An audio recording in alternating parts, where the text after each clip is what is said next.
In this video, we'll be going over the TekManager page of TekEnterprise. This page functions as a light version of our TekManager program. This page will allow you to look at your TekMonitors, as well as send some commands and a few other things. So over here, we have your campuses and buildings in a nice tree structure, much like we do in TekManager. So let's say, for example, I want to look at all the TekMonitors in TekU. Just click on TekU, and it switches to displaying all of the TekMonitors in TekU. And you can do that for any building or classroom. So let's say I just want to look at the TekMonitors in the library building. Just click library, and it will filter it down so that you're just seeing what's in the library. After that, we can take a look at this little dashboard down here. As you can see, it shows a number of statuses about the TekMonitor. This particular view is the device status view, and it shows online status, device connection, as well as a few other things that can be helpful to look at a glance to see if anything's going wrong with a room. Now, you can also, from here, if you click this little magnifying glass, it will open up a control panel for that room. So you can look at its general stats, such as system power, the status of any timers that may be running, along with a couple of other things. You can also run macros from the host page and control panel, as you can see here.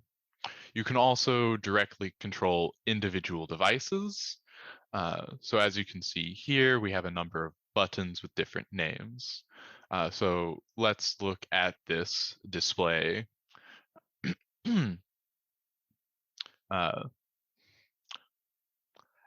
As you can see, when we clicked that button, it opened up a control panel where we can send various commands directly to the device in question.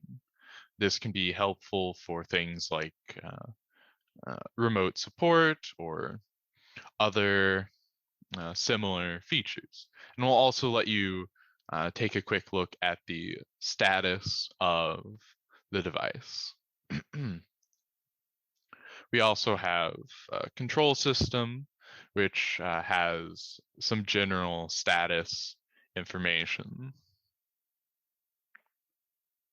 Now, let's go back to the main TekManager page.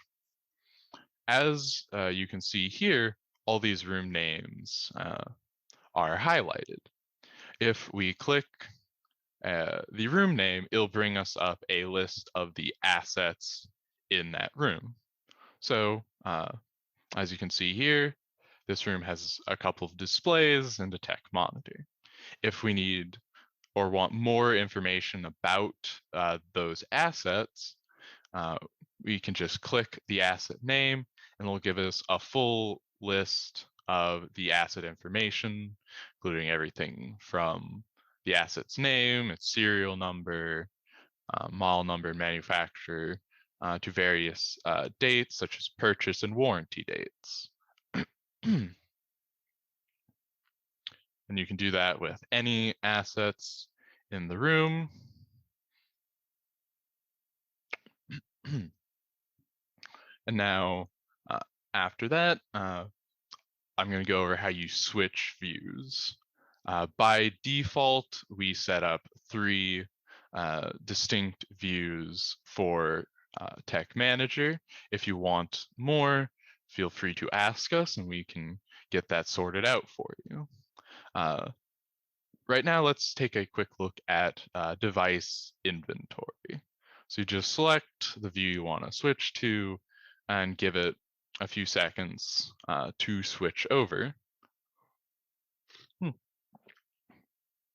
As you can see, this has some information on the assets that are in the room, including serial numbers and asset numbers. And we can also take a quick look at the monitor status view. This here shows the serial number of TekMonitors along with IP addresses, their online status, whether the system is on or off, as well as the device power for the main device. And lastly, we have this project reload button. What this does, it will manually force a reload of the TekManager project on the server that is keeping track of all this data. In general, you won't need to mess with this button unless you're actively making changes to the project and want to see those changes reflected here immediately. And that covers everything you need to know about the TekManager page in TekEnterprise.